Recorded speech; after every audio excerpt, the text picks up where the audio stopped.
మే 30కి సంబంధించిన కొన్ని ముఖ్యమైన మరియు లేటెస్ట్ కరెంట్ అఫైర్స్ అయితే ఉన్నాయి. వీడియో కనుక మీకు యూస్ఫుల్గా ఉంటే తప్పనిసరిగా వీడియోను లైక్ అయితే చేయండి.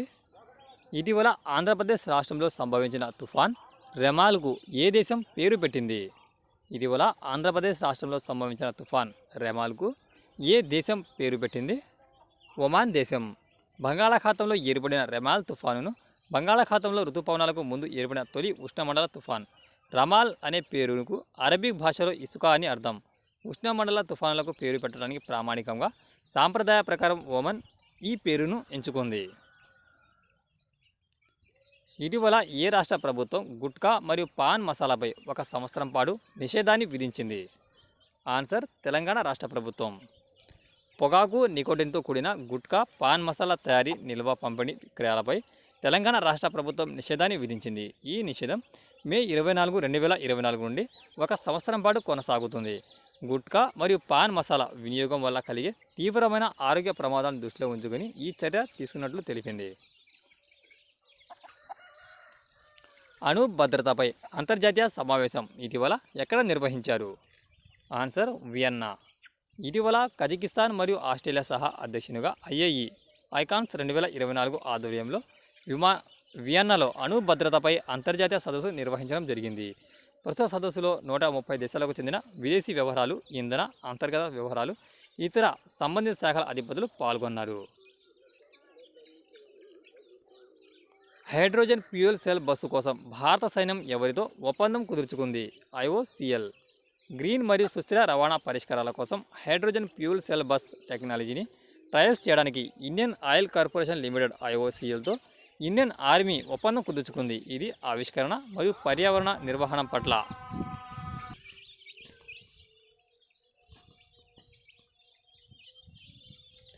నిబద్ధత దిశగా భారత సైన్యం యొక్క మరో ఇది అడుగు. ఈ సందర్భంగా భారత సైన్యానికి హైడ్రోజన్ ఫ్యూయల్ సెల్ బస్సును కూడా అందజేశారు. హైడ్రోజన్ ఫ్యూయల్ సెల్ బస్సు కోసం భారత సైన్యం ఎవరితో ఒప్పందం కుదుర్చుకుంది? IOCL. 1 సంవత్సరం పాటు పదవీకాలం పొడిగించబడిన DRDO అధికారి ఎవరు? 1 సంవత్సరం పాటు పదవీకాలం పొడిగించబడిన DRDO చైర్మన్ ఎవరు? Doctor Sameer V Kamat. కేంద్ర ప్రభుత్వ defence research and development organisation DRDO చైర్మన్గా నియమితులైన డాక్టర్ సమీర్ వి కామత్ పదవీ కాలాన్ని మరో 7 ఏడాది పాటు పొడిగించారు. ప్రభుత్వ ఉత్తర్వుల ప్రకారం డాక్టర్ కామత్ ప్రస్తుతం DRDO చీఫ్గా మే 31, 2025 వరకు కొనసాగుతారు. కామత్ 2022 ఆగస్టులో DRDOలో ఉన్న ఒక ఉన్నత పదవికి నియమించబడ్డారు మరియు మే 31, 2024 పదవి విరమణ చేయవలసి ఉంది. ఇటీవల ప్రపంచ ఆకలి దినోత్సవాన్ని ఎప్పుడు నిర్వహించారు? మే 28. ప్రపంచ ఆకలి దినోత్సవాన్ని ప్రతి సంవత్సరం మే 28న జరుపుకుంటారు. వరల్డ్ హంగర్ డే అనేది హంగర్ ప్రాజెక్ట్ యొక్క చొరవ. ఇది మొదట 2011వ సంవత్సరంలో ప్రారంభించబడింది. ప్రపంచవ్యాప్తంగా చాలామంది ప్రజల నిశ్శబ్ద పోరాటం గురించి అవగాహన కల్పించడం ప్రతి సంవత్సరం ఈ దినోత్సవాన్ని జరుపుకుంటారు.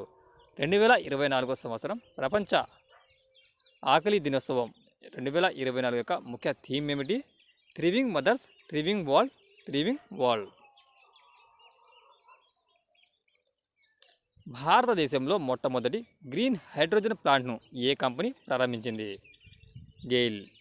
భారతదేశంలోని ప్రముఖ సహజ వాయువు ట్రాన్స్మిషన్ మరియు పంపిణీ సంస్థ అయిన గెయిల్ ఇండియా లిమిటెడ్ దేశం యొక్క మొట్టమొదటి గ్రీన్ హైడ్రోజన్ ప్లాంట్ను ప్రారంభించడం ద్వారా ఒక ముఖ్యమైన మైలురాయిని సాధించింది. ఈ చొరవ కొత్త మరియు ప్రయత్నాత్మక ఇంధన వనరులకు డొమైన్లోకి GAIL ప్రవేశాన్ని సూచిస్తుంది. NAFED చైర్మన్గా ఎవరు నియమితులయ్యారు? Jetha Ahir. National Agriculture Cooperative Marketing Federation of India NAFED చైర్మన్గా షెహ్రా ఎమ్మెల్యే మరియు గుజరాత్ అసెంబ్లీ మాజీ డిప్యూటీ స్పీకర్ జేతా అహిర్ పోటీ లేకుండా ఎన్నికయ్యారు. సెంట్రల్ ఎలక్ట్రిసిటీ అథారిటీ విడుదల చేసిన గణాంకాల ప్రకారం స్టేట్ యుటిలిటీస్ ద్వారా ట్రాన్స్మిషన్ లైన్ జోడింపులలో ఏ రాష్ట్రం ముందుంది? సెంట్రల్ ఎలక్ట్రిసిటీ అథారిటీ విడుదల చేసిన గణాంకాల ప్రకారం స్టేట్ యుటిలిటీస్ ద్వారా ట్రాన్స్మిషన్ లైన్స్ జోడింపులలో ఏ రాష్ట్రం మొదటి స్థానంలో ఉంది? ఉత్తరప్రదేశ్. సెంట్రల్ ఎలక్ట్రిసిటీ అథారిటీ విడుదల చేసిన గణాంకాల ప్రకారం ఫైనాన్షియల్ ఇయర్ 2024లో స్టేట్ ట్రాన్స్మిషన్ యుటిలిటీ ద్వారా 1460 సర్క్యూట్ కిలోమీటర్ల ట్రాన్స్మిషన్ లైన్లను జోడించిన జాబితాలో ఉత్తరప్రదేశ్ అగ్రస్థానంలో ఉంది. యూపీ PTCL 1999లో స్థాపించబడింది మరియు లక్నోలో ప్రధాన కార్యాలయం కలిగి ఉంది. ఇది ఫ్రెండ్స్ ఈ రోజుకు సంబంధించిన కొన్ని ముఖ్యమైన మరియు లేటెస్ట్ కరెంట్ అఫైర్స్ని ఇప్పుడు మనం వీడియోలో తెలుసుకున్నాం. వీడియో కనుక మీకు యూస్ఫుల్గా ఉంటే తప్పనిసరిగా వీడియోను లైక్ అయితే చేయండి. Thanks for watching. ఎగ్జా